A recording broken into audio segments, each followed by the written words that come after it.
పంటంటి కాపురం చిత్ర విశేషాలు. అన్నదమ్ముల బంధాలు, ఆప్యాయతల పండంటి కాపురం. నలుగురు అన్నదమ్ముల మధ్య ఉండే అనురాగం, ఆప్యాయతలు, ఉమ్మడి కుటుంబ బంధాలు, బాధ్యతలు ఇటువంటి అంశాలతో హీరో కృష్ణ నటించి నిర్మించిన చిత్రం పంటంటి కాపురం. ఉమ్మడి కుటుంబం నేపథ్యంలో ఆ తర్వాత ఎన్ని చిత్రాలు వచ్చినా వాటిల్లో ఓ ఆణిముత్యంగా నిలిచిన సినిమా ఇది. ఇందులోని ఈనాడు కట్టుకున్న బొమ్మరిల్లు పాట ఇప్పటికీ అనేక గృహప్రవేశ ఫంక్షన్స్లో వినిపిస్తూనే ఉంది. మహిళా ప్రేక్షకులను ఆకట్టుకోవాలనే లక్ష్యంతో 50 ఏళ్ల క్రితం హీరో కృష్ణ నిర్మించిన పంటంటి కాపురం చిత్ర వివరాలు, విశేషాలు. తెలుగు తెరకు కౌబాయ్ను పరిచయం చేసిన ఘనత హీరో కృష్ణది. ఆయన నిర్మించిన మోసగాళ్లకు మోసగాడు ఆర్థిక విజయం సాధించింది, కానీ మహిళా ప్రేక్షకులు మాత్రం ఆ సినిమాకు దూరంగా ఉన్నారు. అందుకే ఈసారి తీసే సినిమా మహిళలను కూడా ఆకట్టుకోవాలని, ఫ్యామిలీ సెంటిమెంట్ చిత్రం తీయాలని కథ కోసం అన్వేషణ ప్రారంభించారు ఘట్టమనేని సోదరులు. రాజేష్ ఖన్నా హీరోగా నటించిన దో రాస్తే చిత్రం మీద వారి దృష్టి పడింది. అయితే ఆ సినిమా రీమేక్ హక్కుల కోసం ప్రయత్నించారు, కానీ ఆ నిర్మాతలు అమ్మడానికి ఇష్టపడలేదు. దాంతో ఆ సినిమా ప్రేరణతో ఓ చిత్రం తీయాలనుకున్నారు. దో రాస్తే చిత్రంలో 3 ప్రధాన పాత్రలున్నాయి. వాటిని తీసుకుని ది విజిట్ ఆంగ్ల చిత్రంలోని కొన్ని సన్నివేశాలను కలిపి కథ తయారు చేశారు రచయిత, నటుడు ప్రభాకర్ రెడ్డి. ఈ సినిమాకు పండంటి కాపురం అనే టైటిల్ పెట్టింది కృష్ణ సోదరుడు హనుమంతరావు. హీరో కృష్ణ సమర్పణలో జయప్రద పిక్చర్స్ పతాకంపై హనుమంతరావు నిర్మాతగా, లక్ష్మీ దీపక్ దర్శకత్వంలో పండంటి కాపురం చిత్రం ప్రారంభమైంది. ఈ సినిమాలో రాణి మాలినీదేవి పాత్రను మొదట భానుమతిని దృష్టిలో పెట్టుకుని క్రియేట్ చేశారు. అహంభావం, అతిశయం కలిగిన ఆ పాత్రకు ఆమె సరిగ్గా సరిపోతారని యూనిట్ అంతా భావించింది.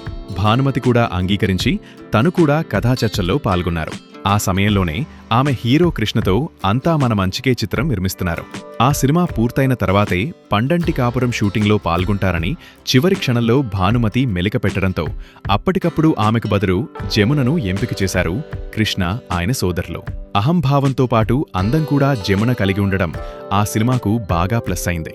జమున నట జీవితంలో రాణి మాలినీదేవి ఓ మైలురాయిగా నిలిచింది. నలుగురు అన్నదమ్ముల అనురాగాలకు, ఆప్యాయతలకు అద్దం పట్టిన చిత్రం పండంటి కాపురం.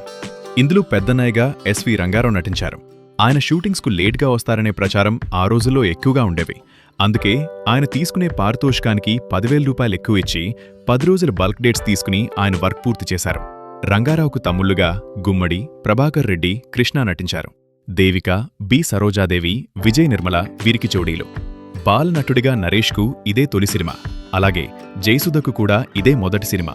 జమున కూతురుగా ఆమె నటించారు. తన అసలు పేరు సుజాతతోనే ఆమె ఈ చిత్రంలో నటించారు. ఆ రోజుల్లో కలర్ ఫిల్మ్ దొరకడం చాలా కష్టంగా ఉండేవి. అయినా అతి కష్టం మీద ఆ ఫిల్మ్ సంపాదించి ఇంతమంది నటీనటులు పాల్గొన్న ఈ చిత్రాన్ని 90 రోజుల్లో పూర్తి చేయడం విశేషం. 150 రోజులు పడుతుందనుకున్న ఈ చిత్రం 3 నెలల్లో పూర్తి కావడం గొప్ప విషయమని ఎస్వీఆర్ ప్రశంసించారు కూడా. పెట్టుబడి 12 లక్షల రూపాయలు, వసూళ్లు 40 లక్షల రూపాయలు. ఎన్టీఆర్, ఏఎన్ఆర్ వంటి అగ్ర హీరోలతో చిత్రాలు నిర్మిస్తున్న నిర్మాతలే బడ్జెట్ విషయంలో ఆచితూచి అడుగులు వేస్తున్న తరుణంలో హీరో కృష్ణ 12 లక్షల రూపాయలతో పండంటి కాపురం చిత్రాన్ని తీస్తున్నారని విని ఆయన సాహసానికి అంతా నివ్వెరపోయారు. అంత బడ్జెట్ వర్కౌట్ అవుతుందా అని సందేహం కూడా చాలా మందిలో ఉండేది. కానీ 1972 జూలై 21న విడుదలైన పండంటి కాపురం ఘన విజయం సాధించడమే కాకుండా 40 లక్షల రూపాయలు వసూలు చేసింది. 37 సెంటర్లలో 100 రోజులు, 3 కేంద్రాల్లో 25 వారాలు ఆడింది. విజయవాడలో జరిగిన శతదినోత్సవానికి ఎన్టీఆర్ ముఖ్య అతిథిగా హాజరయ్యారు.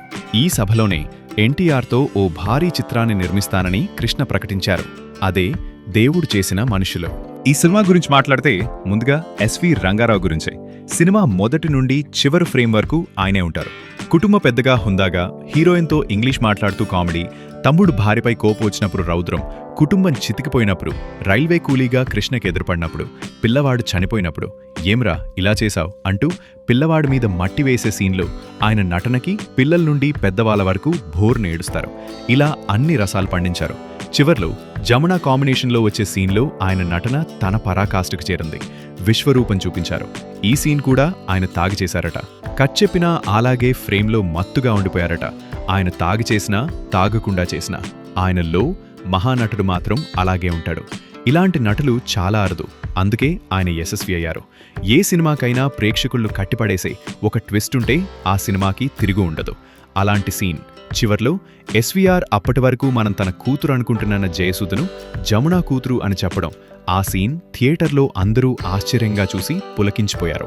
50 ఏళ్ల క్రితమే అలాంటి ట్విస్ట్ పెట్టడం దర్శకుల గొప్పతనం. తర్వాత చెప్పాల్సిన పాత్ర జమున. ఆవిడ నట జీవితంలో కలికితురాయి. ఈ సినిమా భానుమతి ఫోన్ చేసి మరీ చెప్పారట, నాకన్నా బాగా చేశావని. తల్లిగా పగ తీర్చుకుని బాధపడే మహిళగా ఆమె నటన హ్యాట్స్ ఆఫ్. మనసా కవ్వించకే పాటొకటి చాలు ఆవిడ అభినయ కౌశల్యానికి. మిగతా పాత్రలో ఎక్కువ మార్కులు దేవికకి, తర్వాత బి సరోజాదేవికి. కృష్ణ విజయ నిర్మల జంట బావుంటుంది. లక్ష్మీ దీపక్ దర్శకత్వం, కోదండపాణి సంగీతంలో బాబు వినరా పాట అప్పట్లో సూపర్ హిట్. మద్దిపట్ల సూరి మాటలు, విఎస్ఆర్ స్వామి ఫోటోగ్రఫీ అన్నీ ఈ సినిమాకి ప్రాణం పోశాయి. జయసుధ మొదటి సినిమా. టైటిల్స్లో సుజాత అని ఉంటుంది. జమున కూతురుగా పరిచయం చేశారు. విజయ నిర్మలకి మేనకోడలు వరసవుతుంది కదా. ఇందులో నరేష్ కూడా గుమ్మడి కొడుకుగా బాలనటుడుగా కనిపిస్తాడు. చిన్న చిన్న కుటుంబాలుగా మారిపోతున్న ఈ రోజుల్లో అప్పటి ఉమ్మడి కుటుంబాలు ఎలా ఉండేవో, వారి అనుబంధాలు ఎలా ఉండేవో ఈ తరం తెలుసుకోవాలంటే ఇలాంటి సినిమాలు చూడాలి. ఇంటిల్లిపాది టీవీ ముందు కూర్చొని ఓటీటీలో వెదికి చూడండి, మీకు తప్పకుండా నచ్చుతుంది. ఈ చిత్రానికి ఎస్పి కోదండపాణి సంగీతం అందించారు. మైలవరపు గోపి, దాశరథి పాటలు రాశారు. Ghantasala, P Susheela, SP Kodandapani, SP Balasubrahmanyam పాటలు పాడారు. ఈ చిత్రంలోని పాటలన్నీ సూపర్ హిట్. ఎంతో ఎమోషనల్గా సాగే పాటలు ఇదిగో దేవుడు చేసిన బొమ్మ, ఇదిగో దేవుడు చేసిన బొమ్మ, ఇది నిలిచేదేమో 3 రోజులు, పంతాలేమో 10,000. మనసా కవ్వించకే నన్నిలా